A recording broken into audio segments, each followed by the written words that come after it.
My dear students, very good morning everybody. जो कल हमने बताया आप लोगों को इंग्लिश वर्जन में तो पहुंच चुका होगा। हिंदी वर्जन में जो आपके पास जो वीडियो नहीं पहुंचा, कोशिश करता हूं आज आपके पास पहुंच जाए हिंदी में। तो इसमें जो मैंने दूसरी टाइप की जो मार्केट बताई थी वो imperfect competitive market of labour थी, श्रम का अपूर्ण प्रतियोगी बाजार। श्रम का अपूर्ण प्रतियोगी बाजार तो आप लोगों ने समझ ही लिया होगा, लेकिन अपूर्ण प्रतियोगी बाजार के अंतर्गत फर्म के संतुलन को जो हम निर्धारित करते हैं एक श्रम बाजार में, वो कैसे करते हैं, कहाँ पे होता है, ये चीज़ आप लोग देखने को पाएंगे। तो इम्परफेक्ट कॉम्पिटिटिव मार्केट में हम देखते हैं कि जैसे जैसे मजदूरी दर बढ़ती जाती है उसी हिसाब से श्रम की आपूर्ति भी बढ़ती जाती है। परफेक्ट कंपटीशन में क्या था कि वहाँ पर दो शक्तियाँ निर्धारित कर रही थी मजदूरी दर, लेकिन यहाँ पर ऐसा नहीं है। यहाँ पर दो शक्तियाँ नहीं निर्धारित करती हैं, यहाँ पर ये निर्धारित करता है कि वास्तव में जो मार्केट में क्या स्टेटस ऑफ डिमांड है। तो डिमांड अगर बहुत अधिक हो रही है तो क्या है, मजदूरी दर पे एक इम्पैक्ट पड़ता है, मजदूरी दर बढ़ना शुरू हो जाती है। और मजदूरी दर जब बढ़ना शुरू हो जाती है, क्योंकि लेबर की रिक्वायरमेंट बहुत है, मजदूरी दर बढ़ने से फिर लेबर सप्लायर क्या करता है, तब वो लेबर की सप्लाई बढ़ाता है और देखता है अगर मजदूरी दर कम है तो लेबर की सप्लाई कम कर देता है। इसीलिए यहाँ पर दो शक्तियाँ यहाँ नहीं निर्धारित कर रही हैं। तो इस प्रकार से यहाँ दो शक्तियाँ कौन सी परफेक्ट कंपटीशन में बात कर रहे थे, demand and supply. Market demand and supply यहाँ पर मजदूरी दर निर्धारित नहीं कर रही हैं। यहाँ देखेंगे कैसे निर्धारित हो रही है, क्या संबंध है लेबर सप्लाई और मजदूरी दर में। पहले से तो आप नोट करेंगे imperfect competitive market of labour. Imperfect competitive market और इस श्रम का अपूर्ण प्रतियोगी बाजार कहा जाता है। इसके अंतर्गत सबसे पहले आप लोग को समझना होगा कि टेबल कैसी होती है, वेजेस टेबल कैसे होती है। Then after you can move towards the determination of equilibrium of a particular, तभी एक फर्म के संतुलन को आप निर्धारित कर सकते हैं।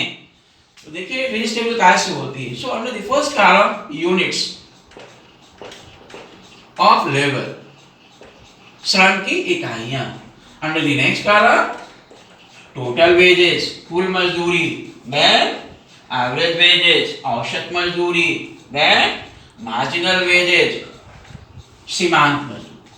So all these things have been termed as Indian currency. Now let us see on the units of labor under the first column we find the units of labor going on rising. इसका कारण क्या है, क्यों बढ़ता जा रहा है? इसका main reason is wage rate is going on rising. You can see in the next column. In the next column. So now here there is the modification. We are going to modify it. It is the total wages. It is the wage rate. Total wages, then average wages, then marginal. So what is the main reason behind it? Its main reason is the wage rate is going on rising, just like it. Initially it was 100. For example, it was 100 and later on it will surely go on rising, बढ़ती जाएगी। जैसे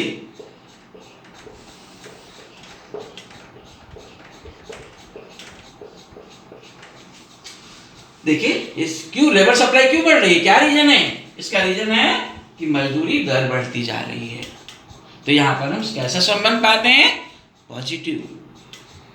positive relationship, धनात्मक, कि अगर मजदूरी दर बढ़ेगी तो labour supply भी बढ़ेगी। तो टोटल वेजेस का फॉर्मूला हमने क्या बताया था, wage rate multiplied by units of labour, 100 multiplied by 1, product would be equal to 100, 200 multiplied by 2 and so on. You can easily estimate.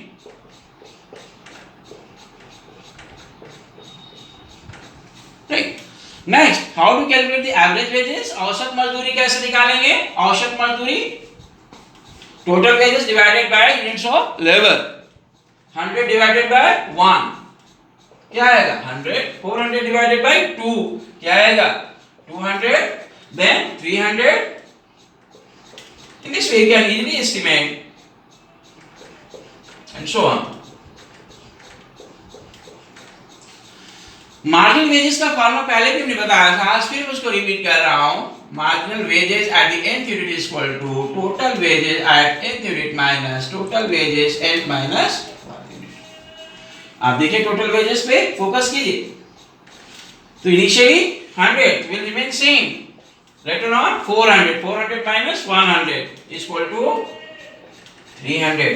Then 900 minus 400 will be 500. Then 1600 minus 900, the residual 7 and so on. Can easily estimate. तो आप देख रहे होंगे हमें इन दो curve की आवश्यकता है, एक तो एवरेज वेजेस की और दूसरे मार्जिन के. दो कर्व हमें मिल जाएं तो हम एक फर्म के इक्विलिब्रियम को डिसाइड कर सकते हैं. जैसे आपने परफेक्ट कंपटीशन मार्केट में देखा, कौन से कर्व हमने ड्रॉ किया था? वेजेस से related, average wages and marginal wages. तो हमें यहाँ भी दो कर्व चाहिए. अब उसमें कोइंसिडेंस स्पेसिफिक कंडीशन थी कि दोनों सेम थे.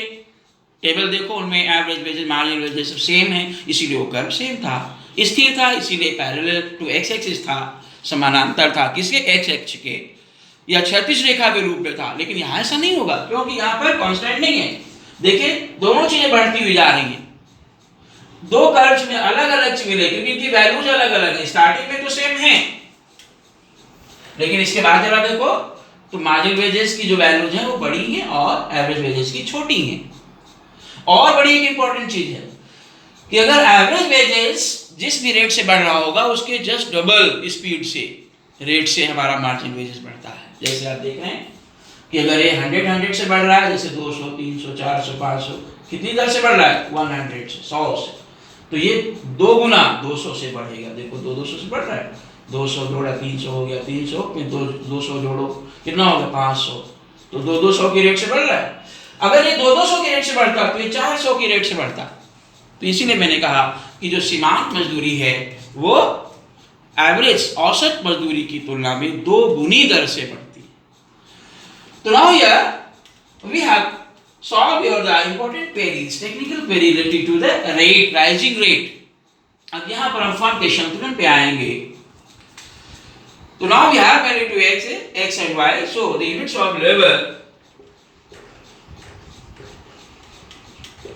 या श्रम की इकाइयां, number of labour, you can also write the number of labor or number of laborers, right? आप लिख सकते हैं श्रम की संख्या या श्रमिकों की संख्या. This is the point of origin. On y axis हम देखते हैं wages and productivity. इसको हिंदी में क्या कहते हैं? मजदूरी और उत्पादकता. ये दोनों y axis पे दिखाएंगे. तो आप देखिए मैंने एक कर्व ड्रॉ किया है, that is the average wages.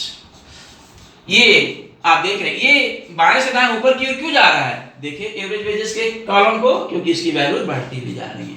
दूसरा क्वेश्चन, ये सीधी रेखा के रूप में क्यों बढ़ता हुआ ऊपर है? क्योंकि ये स्थिर दर से बढ़ रहा है, 100 से, स्थिर कांस्टेंट रेट से, इसीलिए सीधी रेखा के रूप में. दूसरा, मार्जिनल वेजेस क्या कहां बनेगा? एवरेज वेजेस के नीचे के ऊपर. यस, ऊपर बनेगा. क्यों? क्योंकि इसकी वैल्यूज बड़ी हैं, अधिक हैं. लेकिन स्टार्टिंग पॉइंट सेम होगा, शुरू यहीं से ही होगा. जैसे ए पॉइंट दे इंडिकेट करें तो ए से शुरू होगा. क्यों? क्योंकि स्टार्टिंग में एवरेज वेजेस और मार्जिनल वेजेस दोनों इक्वल हैं, तो इसीलिए एक ही पॉइंट से शुरू होगा. लेकिन बट ये एवरेज वेजेस के ऊपर बना रहेगा, just like it is the marginal wages. तो दोनों कर्व ने ड्रॉ कर लिए.